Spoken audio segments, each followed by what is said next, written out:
Mijn vader en moeder die wilden eigenlijk dat ik altijd keyboard ging leren. Orgel, orgelles had je dan. Dat heb ik ook gedaan. Ik heb het conservatorium uiteindelijk wel gedaan, maar mijn hart lag toch bij drummen.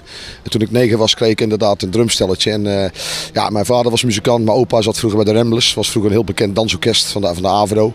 En heel veel hitjes gehad. Wie is Loesje? Loesje is het meisje van de drummer van de band. Dat was mijn opa. En mijn vader zat dan bij de Bolero's, een toonaangevend dansorkest in Brabant. Nou, ik ben dan de muziek ingegaan. Mijn zoon Jack Almondo. Die heb ik puur zo genoemd omdat hij hetzelfde heet als ik. Dus we moesten de naam een beetje veranderen. Ja, het is een hele muzikale familie. Nee, in 1991 heb ik een roofoverval gehad op mijn werk. Toen ben ik overvallen. Ik werkte bij een tankstation.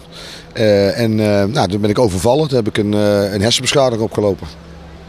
Niks van overgehouden?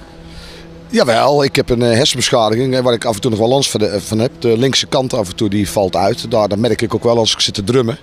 Maar ik heb daar van dag tot dag mee kunnen leren leven. En tot op de dag van vandaag gaat het goed. Jacques van Amersfoort kan goed leven van het zingen?